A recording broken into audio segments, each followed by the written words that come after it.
salutations. My name is Chance Kelly. This is my channel, Video Goulash.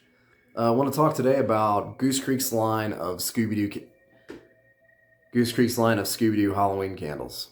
If it's, okay with this dude.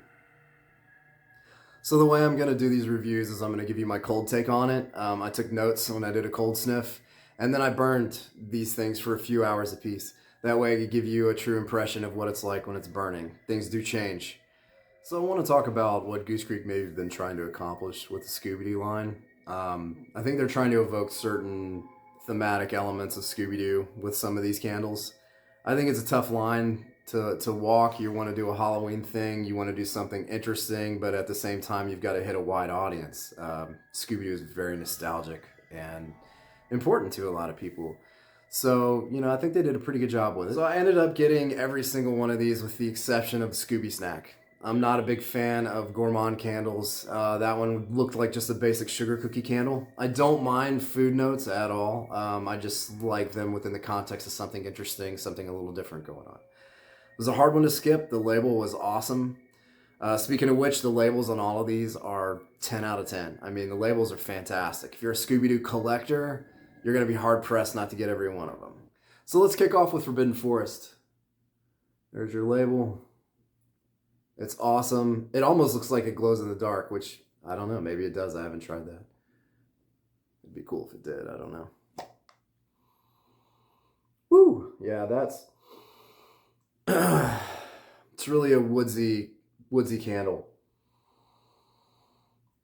Cedar. It's almost like wood chips and spice, almost like a potpourri kind of a thing. A little bit of citrus going on. I want to give you my girlfriend's take on it. She sniffed it when we got them. She checked all of these out. She said it smells like a plastic school box. You know, the ones that you would keep your pencils and stuff in. So it smells like one of those old plastic school boxes filled with crayons, mixed with maybe a bit of high C ectoplasm, if you know what that is. So the notes on this are forest trees, crisp bergamot, woodland spice, and cedar wood. Now when you burn it, the spice amps up even more. The cedar's strong, period. It's just always there. The spice kicks up, the citrus lays back a bit. It's a pleasant candle. It doesn't change a lot, it just warms up really, and the spice comes forward. The thing about this candle, though, is it's not very spooky. Spook factor, I'm goose-egging that. It's a 0. It's a nice wood candle, but it has nothing creepy about it at all. The throw on it was maybe a 7. And overall, I liked it. I mean, it's pleasant. It's a 6. But again, I'm looking for evocative Halloween, creepy Scooby-Doo vibes, and this just doesn't have it. So even though it's a nice smelling candle, it's not one that I'd get again. However, if you like woodsy scents, if you like cedar and spice and spicy wood scents, you'll probably like this one. So let's talk about Lake Monster. That dude's rad. Yeah, again, 10 out of 10 on the labels. This is an interesting one. It's watery. It's watery up front. I mean, it smells like lake water. It's earthy a little bit, and it's sweet a little bit. But it smells like lake water that's cooling off after a really hot day. You can almost even smell the pebbles. It's really nice. Let's check out the notes. The notes for Lake Monster are rushing waters, eucalyptus, lime blooms, and cedarwood. It's all there. It blends really well and works in concert together really well. This was my girlfriend's favorite candle. She said that, quote, put me in and put the lid on top. So it's sweet, it's earthy, it's watery, it's refreshing, and it's got this kind of misty kind of fog quality to it, which gives it a little bit of creep factor. When you burn it, the blooms open up a little bit and the water still is at the forefront.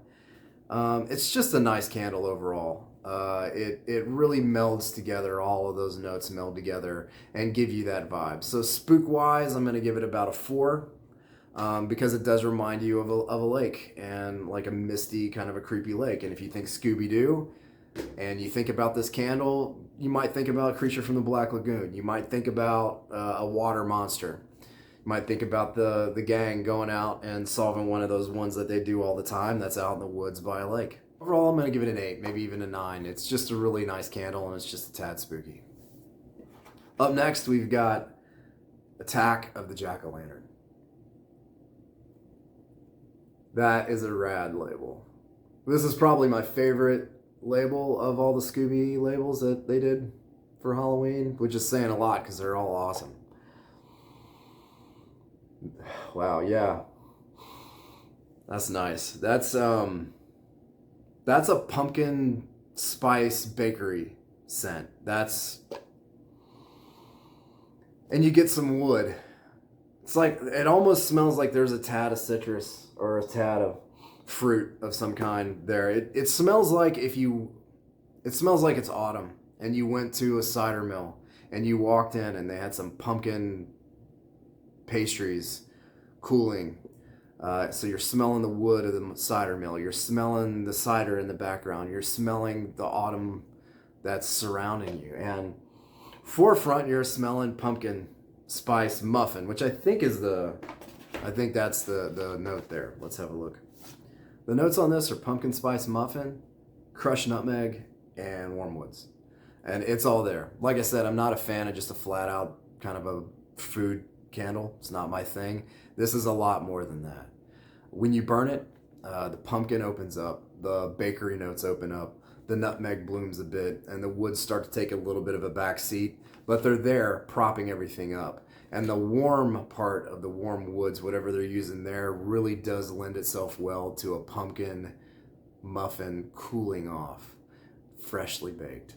It's an awesome candle. It really evokes autumn. So is it spooky? No, it's not spooky at all. Is it autumnal? Yeah, like out of 10. What's more autumnal than going to a cider mill and getting a pumpkin spice muffin? Not much. So the throw on this is really strong. It threw it about a 9, I'd say. It filled up the whole room. I could smell it a little bit down the hall as well. And I've got a pretty decent sized room that I burn these in.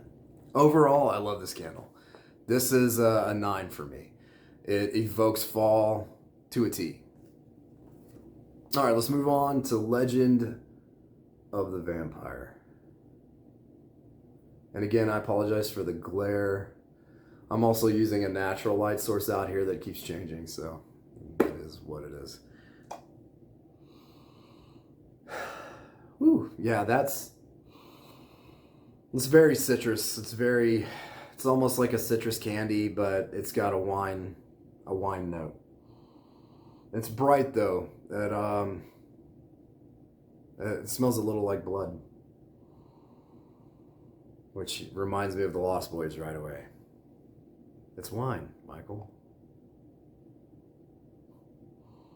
You know, this smells like sangria, kind of. This smells like sangria if somebody spiked your sangria with blood. So that's pretty rad. Let's get to the notes. The notes on this are blackberry blood, red currant, warm woods, amber, and musk. It's interesting.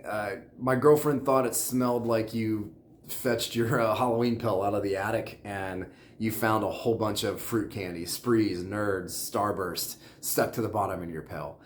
And you're smelling that. So you're getting a little attic musk and you're getting a little of the Halloween pill, but you're mostly getting all of this fruit candy. When you burn it, it changes. It bloomed really well into a wine, like a citrus wine, again, a sangria. And then it's got this sharp sort of thing that evokes blood. The amber and musk are there. It's really light. I wouldn't call this an amber candle at all. It throws hardcore. This thing throws at a 10, I'd say. I smelled this thing all the way down the hall when I was burning it. So spook factor, it's got that blood note. So maybe like a 3 or a 4. Overall, really, this is a citrus wine type of candle. Did I like it? Yeah, it's okay. I gave it about a 6. It's, again, not my thing. That dark berry wine, and blood is a cool element though. So I did enjoy it. Last but not least, Zombie Island. Again, what a cool label.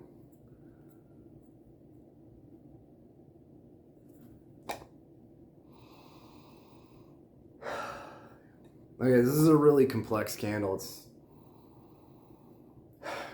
It's an amber. It's amber right out there. Amber's up front, but you get this kind of a coastal seawater thing happening with the amber. And you know, Goose Creek's really good at doing ocean water, doing salt water.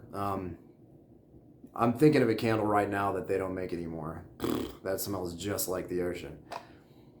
But it has that kind of coastal note to it with the amber. It's really, really nice. If you don't like amber, though, you're not going to dig this. I can tell you that much. Let's read the notes on it.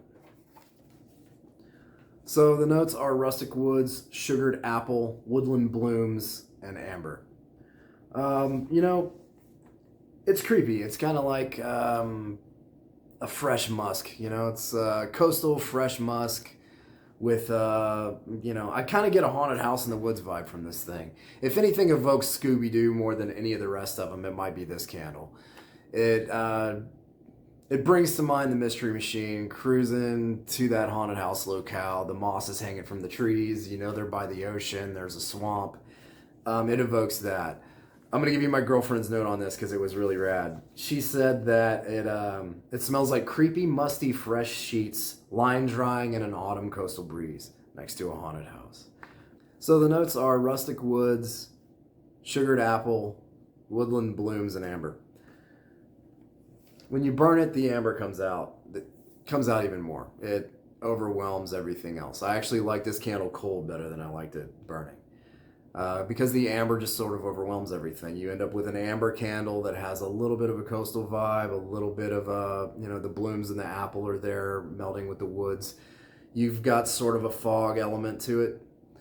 So creepy, is it creepy? Maybe at about a 3. You know, overall, I'm going to give it a 6 because I would have loved it if the amber was half as strong. And the coastal sea element to it and the misty, foggy woods were a little more forward.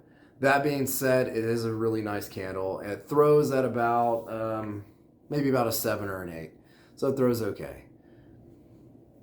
That's my take on the Scooby-Doo line of Halloween candles by Goose Creek. Let me know which ones you guys liked, disliked. Let me know if you agree, disagree. I loved Attack of the Jackalantern. That was probably my favorite one. Lake Monster would be my honorable mention. It was a really interesting candle. I wanted to love Zombie Island. There's too much amber, Scoob. Way too much amber. Please like and subscribe. I appreciate your time and I appreciate you watching my inaugural video here. I've got a lot more content coming up. I'm going to be burning candles from some smaller companies and doing reviews there, as well as some from some of the bigger companies that I've never burned before. So, thanks for your time. Thanks for watching.